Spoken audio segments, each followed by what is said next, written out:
1, 2.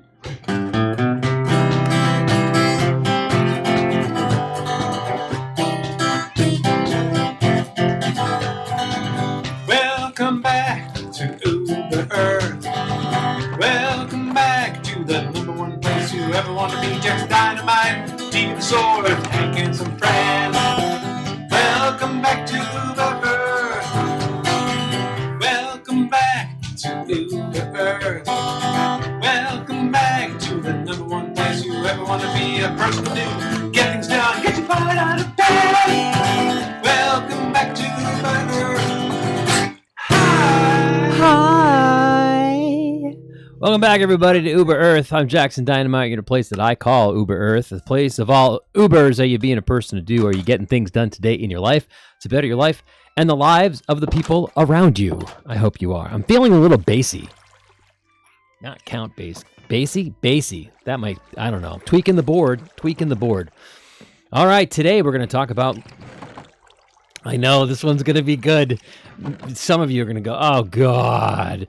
And you can go click somewhere else. We're going to talk about living together. Yep. Before you're in that committed relationship. Yeah, the dangers, the don'ts. So I guess we'll start the dirty word of living together before you're married. Oh, man. The quick answer is please don't. You're going to have a more successful relationship if you don't. The whole try it before you buy it mentality of, well, we got to see if we're compatible. No, you can figure all that out during the discernment process of getting married. It's like the cart before the horse, like we talk about on previous episodes. You really want to vet first, like before any kind of a lot of physical craziness happens. You want to vet, is this the person I could spend my life with? Do I want to grow old with this person? Do I want to be stuck on the John and call from the other room and have this person go get me extra toilet paper because I ran out? You got to vet all that ahead of time. Pretending to be in a committed long-term relationship without all of the actual commitment is a recipe for disaster. I got some percentages, some stats. I know all internet percentages and data can be proven probably the other way as well, and that's fine. I'll just throw some ideas at you. Take it for what you want. We're just going to have some fun and talk about it. I know, because it's like, oh, God, really? Yeah, really. So today, so that was the intro I created a long, long time ago. I had a buddy create that. And season 1 of our Let's Play world, hi, kitty, we actually had diva swords, and Tina Turner, baby. And so I'm gonna go back into the habit. I forgot when I moved into this world. I forgot all about it. So that theme song I wrote, and I came up with the melody, and a buddy of mine picked up a guitar. I've gotten better at guitar. I should probably see if I can figure out myself how to maybe play it and make a better recording of it. But now we can go slay zombies with Tina Turner. So what I used to do in my old world is across the adventures, we'd get new swords, better swords, loose swords, and we would name them different things. Cher, Tina Turner, Britney Spears, Aguilera, whoever we consider, Lady Gaga, whoever we consider divas. That's what we do. I don't know. It's just something I did. It's stupid, I know, but it would have. I didn't even come close. So we're going to work on this wall over here. We're going to work on the wall, and then in a few minutes, we're going to talk about the dangers. So again, I think everybody listening at some point to this, everybody listening. So let's get rid of this and this. Let's get rid of this. Put some of this. I think everybody listening, when you think about being in a great relationship with somebody, you probably are thinking like, I really want to find the person. Maybe you say the word soulmate, whatever. Garbage. I don't know if I believe in soulmates per se, but you want to find the person you want to spend the rest of your life with. Right? I mean, you would never say, well, I want to find a great person to spend the next, 11 months with. And then I'm going to find somebody else to spend the next, year and a half with. And after that, I'll find somebody else to spend maybe 3 years with. And like, I don't think anyone plans that. You don't plan on, like getting into a really great relationship and saying, well, this is going to end one day soon. You want it to be long lasting. I think a lot of us want to have that partner, that buddy, that person in life that we can grow old with. Someone on the battlefield where you're back to back fighting battles together and they've got your back, you've got their back. That's how I look at it. Maybe you don't see it that way, but that's how I look at it. And look at all these. And so that why we talked on a previous episode about the vetting process. Like, you really want to vet very, very deeply, vet the person you're going to spend your life with, the very person that you want to be dating. And this is why we talked before about, you don't want to add, the mixing the Play-Dohs too soon, right? You don't want to add too much physical stuff in a relationship too soon, because it bonds you in a way that makes it even more difficult to decide to end that relationship. You take your ball of Play-Doh and their ball of Play-Doh, and their vibrant colors, blue and red, let's say, blue and yellow, whatever. But once you blend them together, once those Play-Doh balls get blended together, you lose a piece of you when you try to separate them. And that's what it is being in deep romantic physical relationships with people. And you want to make sure you preserve the color of your Play-Doh ball for as long as you can, until you find the right person that you want to build with. I know, stupid analogy, but maybe it works for some people. It's just something to consider. So when we're thinking about, some people will say, well, I think we should move in together, because that's going to be great for us, because it's going to help us test whether we're compatible, and we should get married. The problem is, it's like a false sense of security. You're basically living the idea. Hold on one second.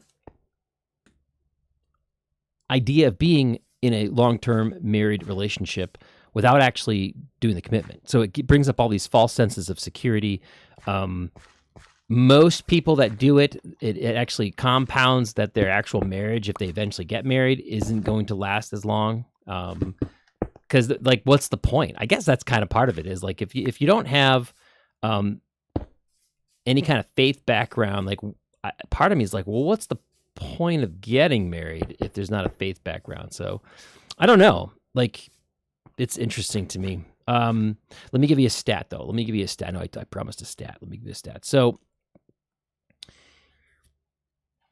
let's see here. So the divorce rate in our country is like 50%. It's probably more than 50% now. 48% higher risk of divorce for couples who move in together before they're even engaged.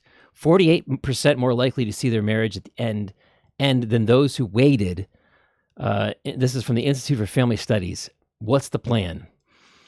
From 2023, study from 2023, 48%. And I don't know if that compounds, if over 50% of marriages end divorce, and 48% of people who are living together before they get married and divorce, it makes me want to just say, let's step back a little bit. And what are we doing if we want to be in a loving long-term relationship and find a person that we can really grow old with, and just that loves us for who we are, and we love them, and we know we have each other's back? We'd want to set ourselves up for as much success as possible, right? I mean, wouldn't we? Wouldn't we want to do that? You tell me. I mean, it feels like you'd want to do as much as you can to make that relationship as successful as possible. I don't know. That's an interesting fact. 34% of couples who live together before they're even engaged experienced divorce. They did compare that to 23% who waited. And that was a study from 2023 as well, University of Denver study. Couples who lived together before engagement even reported lower marital satisfaction, less dedication, and more negative communication. I mean, think about it. You're already living that life. I mean, you're living the life as if it's already there, that you're already married, you're already kind of committed to a long-term relationship. So, what's the difference? What's the point? Nothing really changed, right? No? Look at that. Look at this wall. I feel like I want to get rid of all these here and go back into maybe just doing stones. Yeah. Well, also interesting. This is an interesting study. So, and this might be you. You might be out there. Is almost 70% of Americans say living together before you get married is totally cool. Is that you? Raise your hand. Right? Is that you? But then again, 53% still believe in society today we're better off if we wait. Is that weird? That's a weird stat. It's like 70% of people are like, yeah, no, we should. It's cool, But I do get that 50% of the people are still like, but I do understand why we'd want to, you know. Yeah, I don't know. It's such an interesting thing. Mama Dynamite and I did wait. There's some of the arguments against it around us. People in our lives are like, why are you waiting? What the heck's your problem? Some of it was like finances. People will say, well, it's so much cheaper to have one rent, right? But at what cost, right? You're basically pretending to be married. I've heard that what it does is sometimes people will even delay, like the conversation about when are we going to get married gets postponed and delayed through the process, to a point where it's like, maybe it never comes back. Like who's going to circle back around, because you're basically one of the two people in the relationship. I mean, you're getting everything you'd get out of a married relationship, aren't you? So like, that conversation of actually formulating the actual commitment of marriage, and maybe that doesn't even matter to you. Maybe you're a type of person that's just like, yeah, married, not married. This is how I live. And that's cool. That's the way you want to live. I just think, we talk about, I think everybody wants a long-lasting, committed relationship. Everybody wants a loving, committed relationship. And I think we can all agree that everybody wants that. I mean, if you're ever going to get into a relationship, you want it to be a healthy, good relationship. And if there's data showing that it's better for you to wait till you're married before living together, it seems it'd be an interesting test on a relationship to not try it before you buy it. However, it sounds so cheap, but seriously, not test it. A lot of stuff like Mama Dynamite and I talked about a lot of stuff. Like, well, I got to know if you like sleeping with the window open. I got to know if you what side of the bed he wants to sleep on. I got to know. You can talk about all that stuff. Do you like sleeping when it's cold? Do you like sleeping when it's hot? Do you sleep with your socks on? Like, that should be part of the process of like, who are you? We should be vetting. I think that when it comes down to like living together before, living together not, doing it, yes, no. I think it really comes down to like, we really should be taking this steps back, the chicken before the egg, and going, are we marrying the right person? Are we taking that process serious and vetting the person that we're in a relationship with? And I think that is the topic. I think that's more of the topic than the whole living together thing. I think it's really just deciding, vetting, reviewing who is in your life that you're spending time with. Who do you want to be in a romantic relationship with? Are they the right person to be in a romantic relationship with? Is there anything that you need to be changing about yourself? Any baggage that you have that you need to be cleaning up? Making yourself the best version of yourself for this person, and vice versa. I think that's more of the conversation, because I think during that vetting process, a lot of the, I think, excuses or reasons why we might want to live together with someone before we get married, I think a lot of that stuff gets kind of worked out. You don't have to test it. You can kind of like spend time with them, go to their apartment, visit them where they are, and you can kind of get a sense for who they are. So Mama Dynamite and I, well, truth be told, we did not live together. And we both had separate apartments. She loved it, by the way. She moved out and loved having her own apartment for a while. And I had an apartment, and we'd visit. We were actually living many hours away from each other, and we'd visit each other. And then eventually, when we got married, she moved in. But a lot of things we talked about ahead of time. And here's another great tip for you. And you might already be in a relationship right now. And this is something that can, if you haven't done it before, and I think I've talked about this before as well, but so when we got into we got married and we moved in together, we decided as a couple how we were going to do things so we wouldn't drive each other crazy. What do you mean, Jackson? Well, what I mean is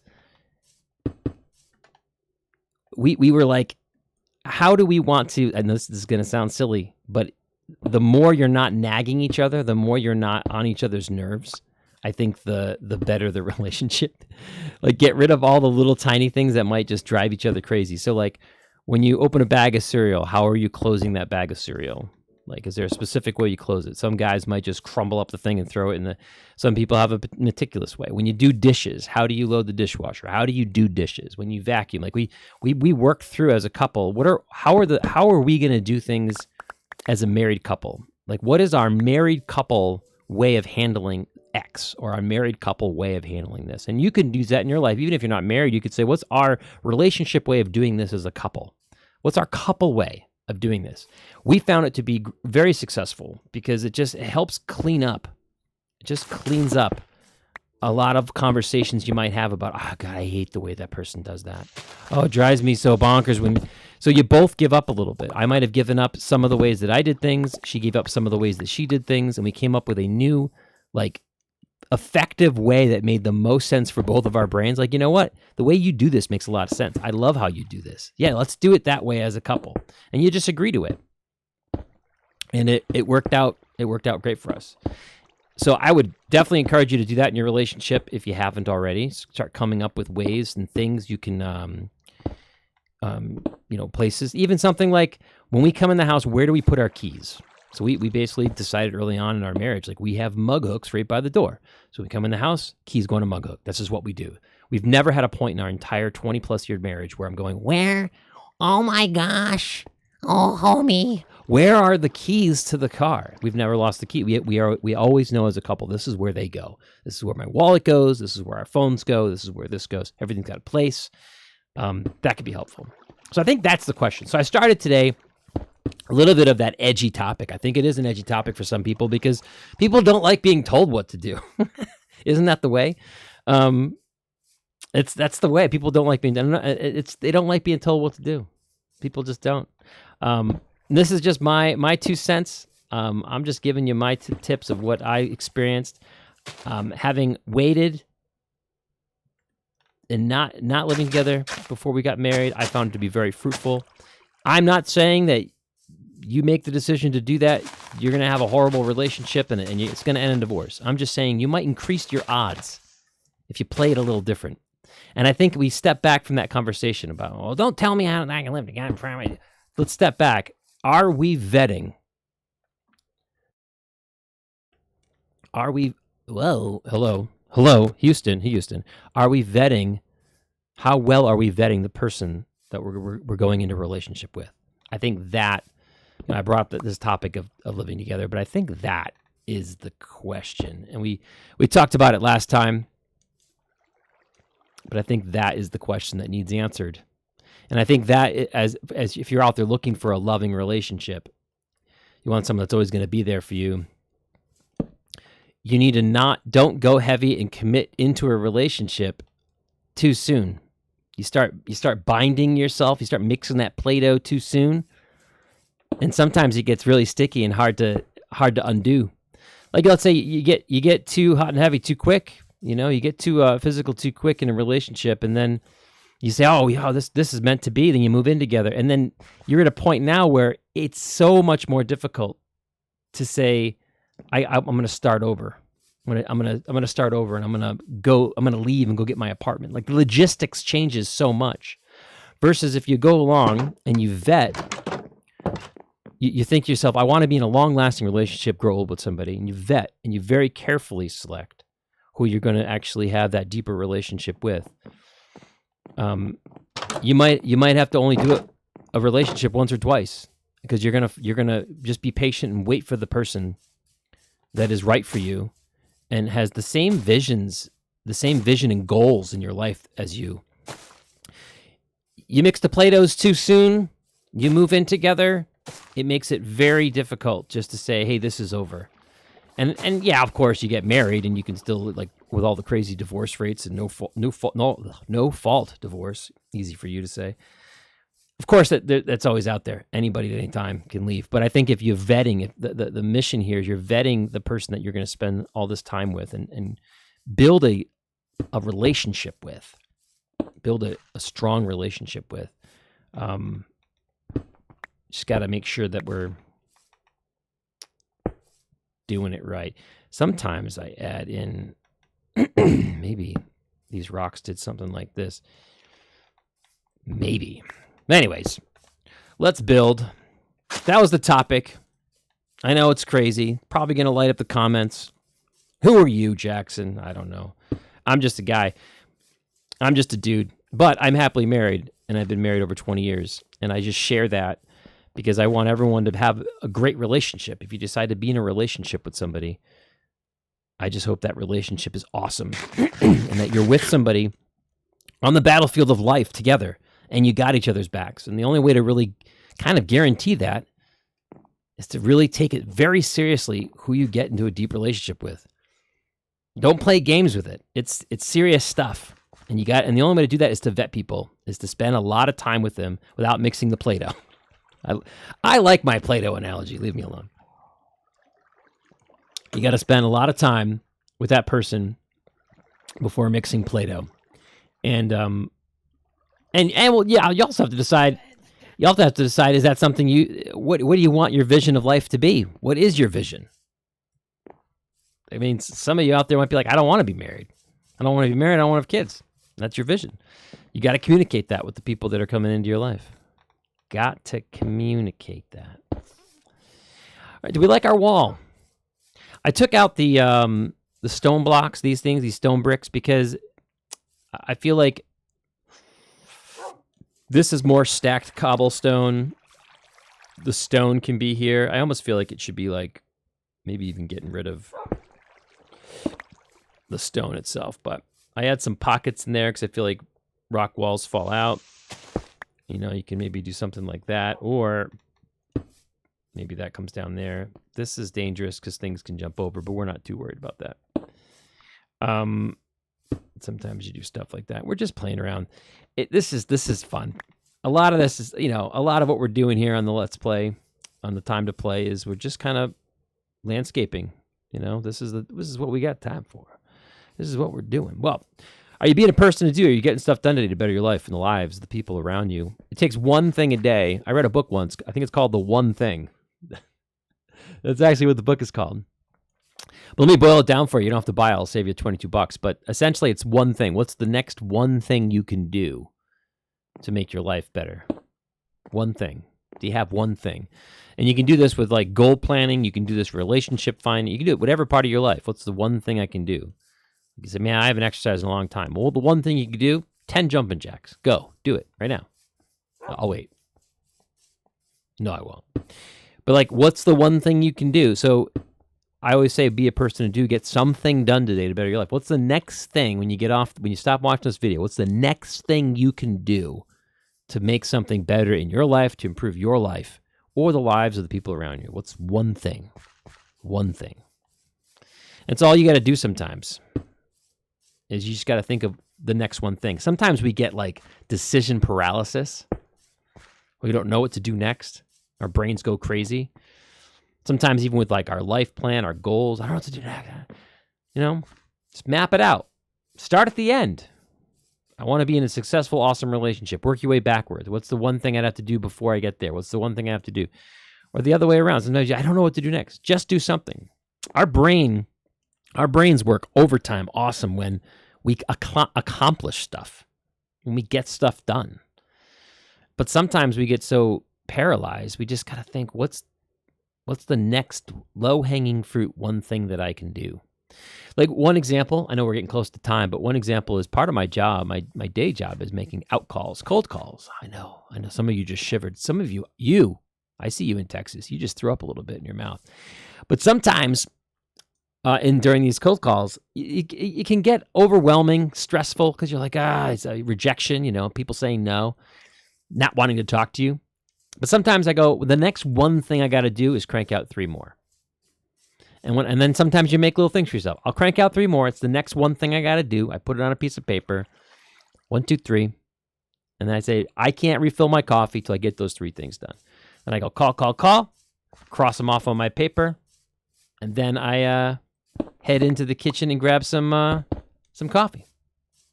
And then you go, what's the next one thing I got to do? I'm going to do 2 more. But you can do that with anything in your life. What's the next thing you can do? My room is a mess. It's the one thing I can do. I'm going to pick up the floor today.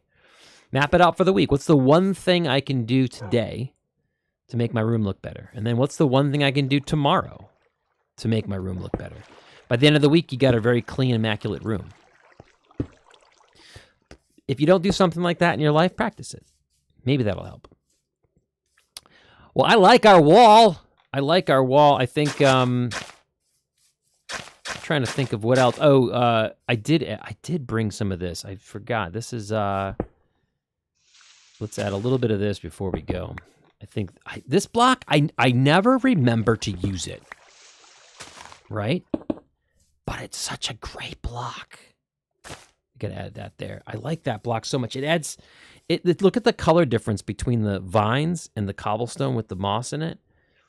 I just like it. I like it. It pops. I like it. Yeah, I'm sorry. That's from Looney Tunes, and it's stuck in our family's head like wicked bad. I like it. I'm going to put it on there. I'm going to do that. And over here. Well, you tell me. You tell me in the comments, and I'm sure you will. I hope something I said today helped your life. I hope that you find what you're looking for in life. I think there's many ways to get through this world. I think sometimes we all might have our way of doing it. It works well for us, and other people might have their way, and it works well for them. But I'm just throwing my 2 cents out there. These are things that I've practiced in my life, it worked really well, and it's helped me a lot. And so I'm just sharing it. And if it helps you, great. If it doesn't, I hope you like the wall that we built, at least, right? All right. I think we did it. I wanted to freshen up that wall. I think we succeeded. We added some stuff here and there. I have a few more of these. I should just put them around. They're burning a hole in my pocket. All right. There we go. And we got the wall. Where do we want? Do we want the? Oh yeah, maybe we do something like this. Yeah. Oh, there we go. Part of the action there. All right. Bink, gonk, bink. That's the screenshot for you. Here's the end of the show. We'll see you next time on It's Time to Play Minecraft. And let me know what you think of the beginning of the show. Hi. Oh my gosh, things don't work. Well, if my wife's watching, I love you, kid. If you're watching, if my kids are watching, go to bed. If you're watching, appreciate it. Tell a friend. That's all I'm asking you to do. Tell a friend. Send it to a friend. Share it with a friend. That's it. We'll see you next time on It's Time to Play Minecraft. Bye-bye.